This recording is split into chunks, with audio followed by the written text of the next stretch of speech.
Hi gang, so recently I've been trying out a new game, Achroma, a fantasy card game by Realm Runner Studios that can be played as a standalone game or as a deck building CCG, which is interesting if, like me, you're someone who finds Magic a bit much. It's beautifully illustrated, the factions are really fun and colourful, and the backstory really accessible, and it has a few more board gamey mechanics that really set it apart from your standard card battler, but it's still very new. So this isn't the usual sponsored review. Nobody got in touch with me through the interweb asking me to make a video or anything. I actually found out about this game through Mira, who I do my book club episodes with.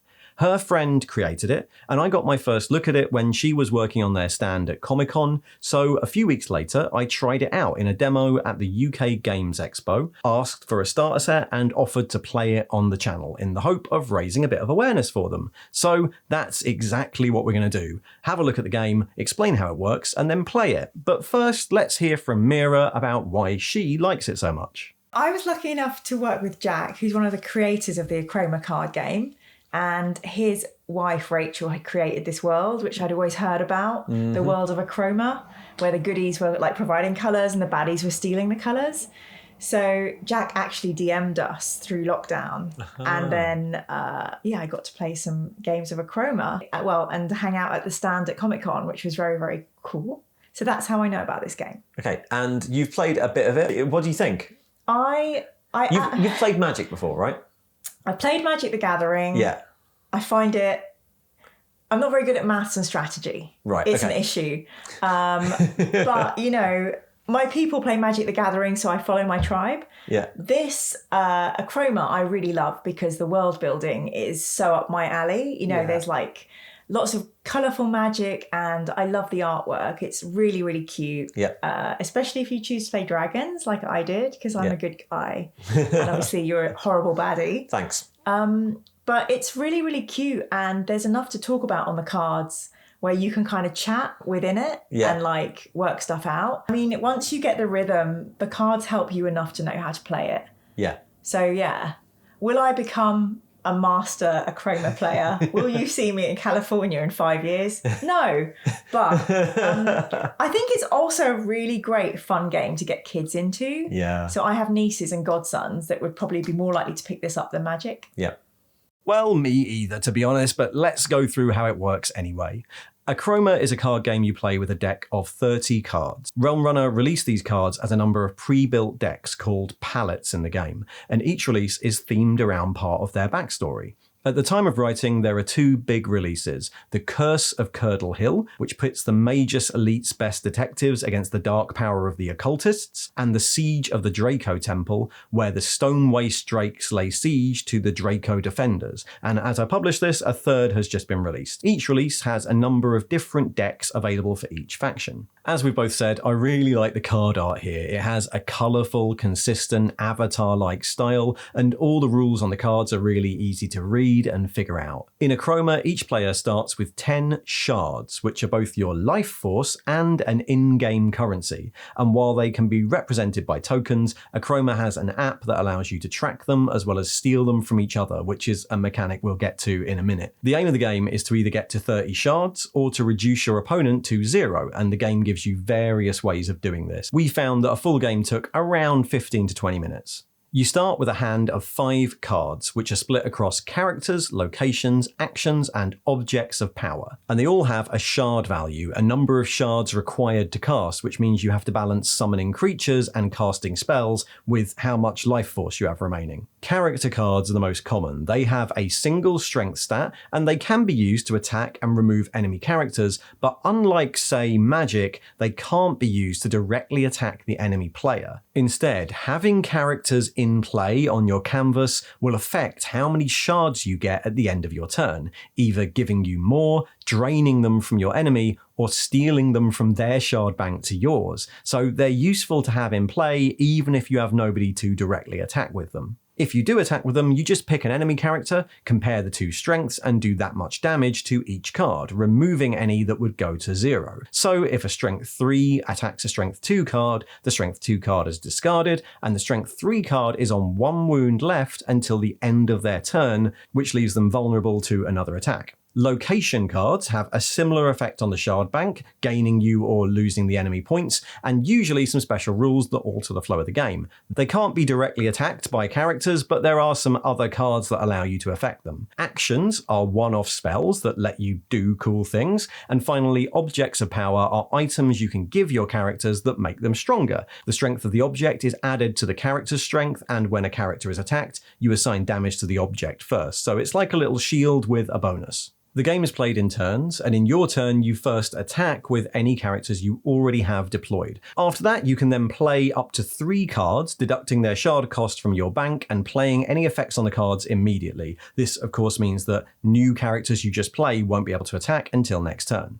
After you've played your cards, you then resolve, either gaining, draining, or stealing shards based on what cards you have in play on the canvas. And finally, you can either draw a new card or trade one, means discard it, and gain its shard value to your bank, which is useful if you're stuck in a corner. If you're playing in bigger games with 3 or more players, there's also a draw or trade step at the top of the turn. It's an interesting game. In fact, it reminds me much more of card-based board games than card battlers, and there are a number of ways to win a game. Some factions try to set up systems to gain them more and more shards, some are all about draining the enemy's shard bank, some gain shards by sacrificing their own characters or killing the enemy's characters. This actually means it can be quite difficult to fit everything into one demo game because, depending on your faction and starting hand, you might just not decide to use specific mechanics. But look, we'll have a go. In this game, I'm playing Mira with 2 of the pre-built decks from the Siege of the Draco Temple. I'll do another video where we attempt to do some deck building, but for now, Mira commands the good Draco defenders, and I'll be controlling the evil Stone Waste Drakes.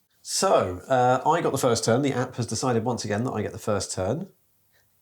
So, I'll start by either drawing or trading a card. I will draw a card because I haven't got anything too powerful in my hand. Okay, and then I'll do some casting. So the first thing I'm going to do is I'm going to put down Impious Drake for 2. And then I'm going to put an Achroma Claw on it for another 2 to make it okay. So it's a strength 4 creature now. I'm going to play the Search for Wisdom, which is a fun card, which means I can draw 3 cards. I take 4 off my shard bank. Takes me all the way down to 2, but don't worry, I've got a plan. Draw 3 cards. I get to keep 1, to trade 1, so I get some points back, and then to give me 1. Give you 1. Great. I'm going to give you Ritual of Knowledge. Thank you.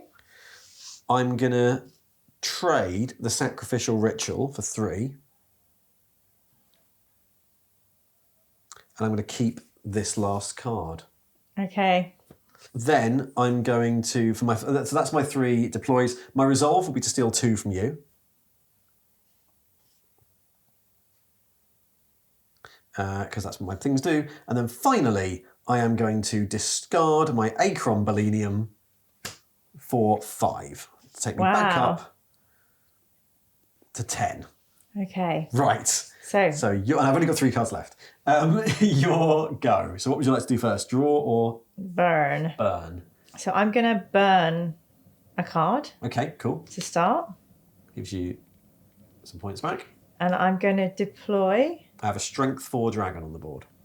A Strength 4 dragon. Ooh. With a Ring of Fire. Ooh, for 7. For 7. And that gives you +2 in the resolve and steal 1. That's good. So yeah, so I can't attack at the moment, so no. I'm going to give myself my +2, and then I'm going to steal 1 from Ian. Yep. Which gives me 7. I think I will draw. Interesting, isn't it? Yeah. I will draw to start my turn, and then I will play an Achroma Blockade, which means dragons cannot attack. Which means I still can't attack. I'm not going to attacking because I'll just die if I attack you. So I'm going straight to draw playing. Yeah. And then I'm not going to play anything. I'm just going to resolve. So I've removed 3 from you. Then the end phase, I'm going to draw another card, I think. Yeah, great. Okay, so I'm going to burn my Ritual of Knowledge for 2. shards. Then I'm going to play a Mirror Sanctum for 1, and a Ritualistic Notion for 2. So erase a card from your canvas and then erase any character or location. So I'm going to take the Sanctum. Yep.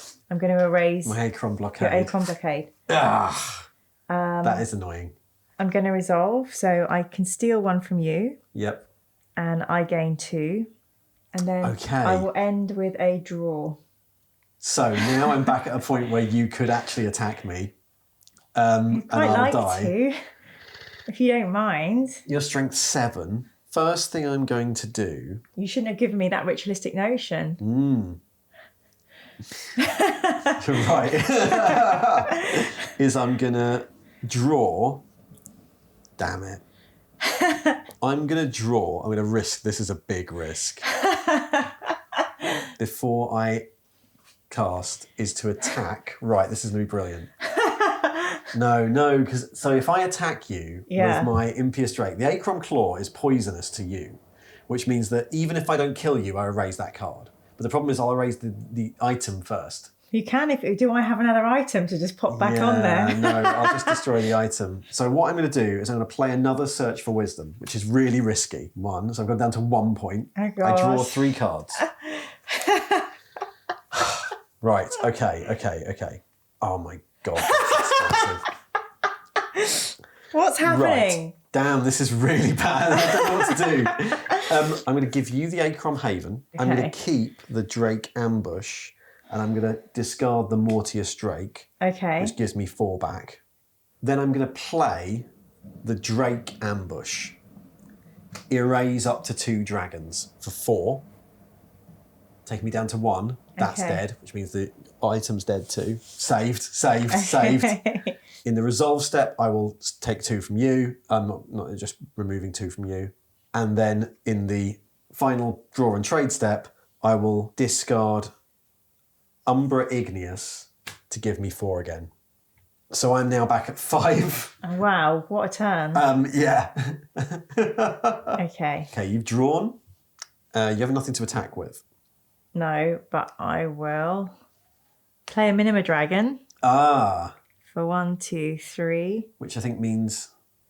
I just get to draw a card for your dragon. Because I've got a dragon, yeah. And then I'm going to burn my Achroma Haven for 4. And then my resolve is a +1 from the Draco.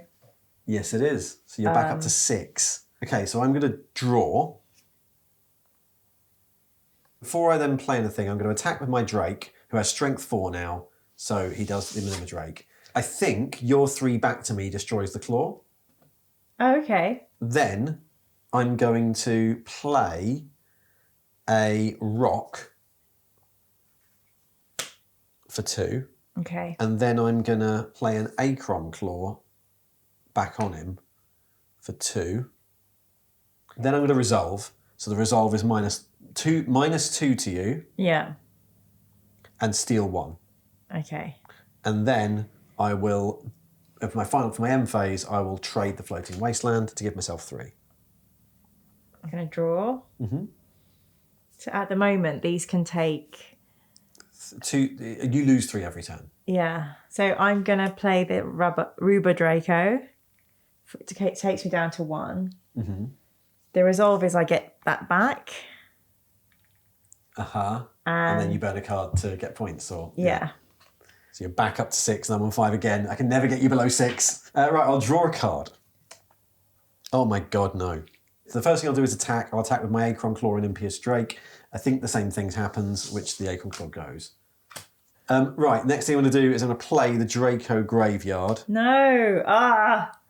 So that means I can once per turn I can discard 2 cards and then dig 1. Then I'll resolve. So the resolve is another steal 2. God, and then, okay. Sorry, steal 1 and lose you 2. Okay. So you're down to 3. And then I will discard the Ritual of Knowledge to give myself 2.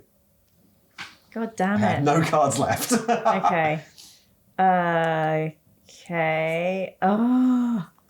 Yeah, I mean, all I can do is play nothing and go back up to 6. Yeah. Can you... Yeah. You can't burn at the start and end because you've already drawn. And then that's it. Oh no, I'm basically doing whatever this card says. Oh God, I don't want that. Fine, I'm playing that. What is it? Give your opponent... I've got one card and I'm playing it. Floating Wasteland. Okay. For 3. Choose a player. That player must discard a random card. I pick that one. Great. We're both killing our card count here. We're going all the way down. And then I'm going to resolve, which is -3 and steal 1. So I'll take... Should only have 4 left. And then finally I'll draw a card at the end of my turn. Great. Oh, no. All right, fine. It's a very, very expensive card. I have not got enough points for this card at this point in the game. So I'm going to have to burn this. Yep. And then you can't do anything for the turn. So at the end of the turn, you draw your card. Start of my turn, I'm going to draw a card. Okay. So you got 5.